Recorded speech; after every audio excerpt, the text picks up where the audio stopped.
Welcome to G Fun Facts Online. In the heart of Venice, perched atop a granite column in the bustling Piazza San Marco, a majestic winged lion has stood guard for centuries. Its bronze gaze has watched over the Venetian lagoon, a silent symbol of the city's power, faith, and identity. For generations, it has been revered as the Lion of St. Mark, an emblem woven into the very fabric of Venetian history. But a groundbreaking scientific discovery has just rewritten that history, revealing an origin story far more complex and geographically distant than anyone ever imagined. A story that begins not in the Mediterranean, but thousands of miles away, in the heart of ancient China. The journal Antiquity recently published findings that have sent shockwaves through the art world. Metallurgical analysis has concluded that the core of this quintessentially Venetian symbol was likely cast during the Tang Dynasty between the years 618 and 906 AD. This stunning revelation challenges everything we thought we knew about the statue and recasts it as a silent traveler, a testament to a deeply interconnected medieval world long before Marco Polo penned his famous travels. For centuries, the precise origin of the Lion of Venice was a mystery. The colossal bronze figure, weighing around 3,000 kilograms, is a composite, assembled from different pieces over various eras. We know it existed long before its first documented mention in 1293, when a restoration was ordered because of wear from the salty air. Standing on its column since around the 12th century, its origins were fiercely debated. Before this new discovery, the prevailing theories placed its creation somewhere in the ancient Near East. Was it a winged lion griffin from the Hellenistic period, maybe from around 300 BC, created for a monument in what is now modern-day Turkey? Other theories pointed to Assyrian, Sasanian, or even Greco-Bactrian origins. A major study in the 1980s suggested it was forged between the 4th and 3rd centuries BC, somewhere in the Greek or Oriental Greek world. But these explanations, based on stylistic analysis, never quite fit. There was always a sense of a stylistic mismatch, a piece of the puzzle that was missing.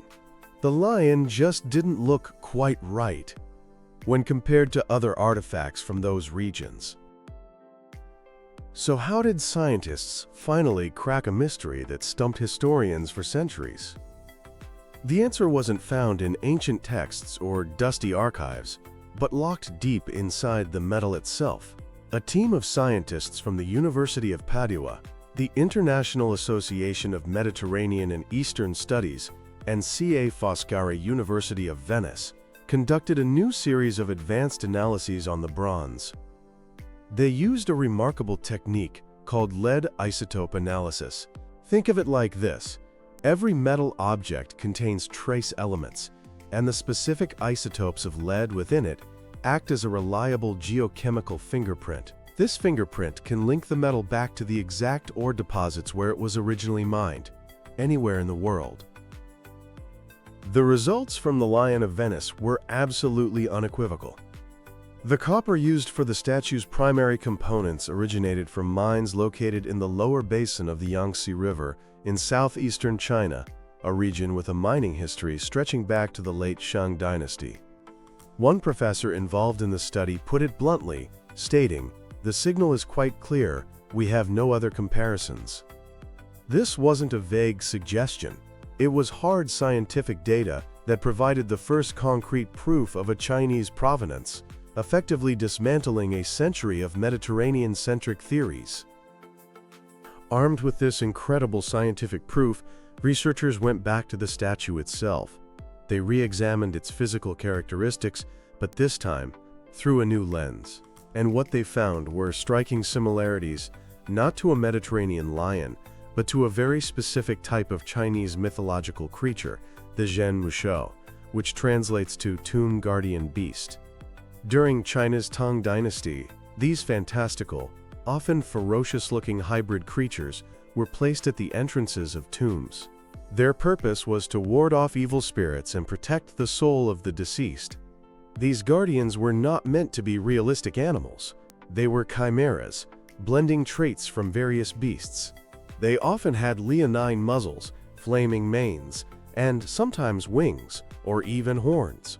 A detailed visual comparison between the Lion of Venice and known Zhenmushu revealed an uncanny resemblance. Firstly, the facial features. The wide nostrils with an upward-pointing mustache, the wide-open mouth displaying prominent canines, and a flat plate of teeth are all classic stylistic traits of these Chinese guardians. But the evidence gets even more compelling. Upon closer inspection of the statue's head, researchers discovered truncated orbital sockets.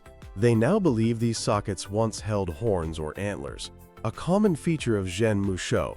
These horns were likely deliberately amputated to make the creature look more like a traditional lion. Furthermore, the lion's ears appear to have been trimmed and rounded, altering them from the higher, more pointed ears typical of their Chinese counterparts.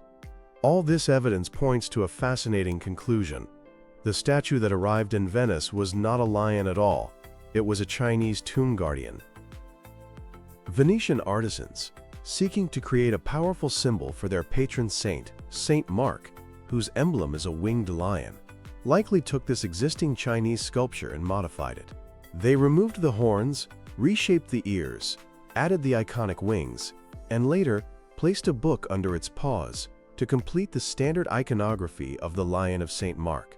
The statue we see today is, therefore, a masterful and elaborate reassembly, a cultural and artistic hybrid born in one continent and reborn in another. This, of course, raises a massive question. How did a 3-ton bronze tomb guardian travel from Tang Dynasty China all the way to medieval Venice? While we have no shipping manifests or customs documents, researchers have proposed a very plausible scenario, and it involves one of history's most famous names, Polo. Not Marco, but his father, Niccolo, and his uncle Maffeo Polo. These renowned Venetian merchants journeyed to the east, visiting the Mongol court of Kublai Khan in what is now Beijing between 1264 and 1268. The timeline here is crucial. The winged lion became the official symbol of the Venetian Republic in the early 1260s, right around the time the Polo brothers were in the east. It is entirely conceivable that the Polos, encountering this fantastical beast on their travels, recognized its potential. By this time, the Tang Dynasty had fallen centuries earlier, so the statue would have already been in antiquity. The study published in Antiquity suggests that the Polos may have had the somewhat brazen idea of readapting the sculpture into a plausible winged lion. The statue was already on its column and documented as needing repair by 1293. This date fits perfectly with its potential arrival in Venice sometime after the Polos' journey in the 1260s. The fact that the statue is a composite of many pieces also helps explain the lack of records detailing its transport. It likely wasn't shipped as a single 3-ton object, but in manageable pieces, carried along the bustling and arduous Silk Road trade routes. So what does this all mean for the famous Lion of Venice? Does this revelation diminish its significance as a symbol of the city? Absolutely not. If anything, it enriches its story, transforming it from a purely Venetian emblem into a powerful artifact of global history. It speaks to a vast and dynamic network of trade and cultural exchange that connected Europe and Asia in the medieval period, long before we commonly think the age of exploration began. The statue is a physical embodiment of Venice's historic role as a crossroads of civilizations, a maritime republic that built its immense fortune on its connections to the East. From its perch in St. Mark's Square, the lion is no longer just the Lion of St. Mark. It is a silent narrator of a forgotten journey. It stands as a monument to the artisans of Tang China who first cast it, to the merchants who carried it across deserts and seas, and to the Venetian craftsmen who repurposed it, creating an enduring symbol that is, in its very essence, a fusion of East and West. The Lion of Venice, once a guardian of a Chinese tomb, now guards the secrets of a deeply interconnected global past. It's a stunning reminder that history is full of hidden stories, waiting in plain sight to be discovered.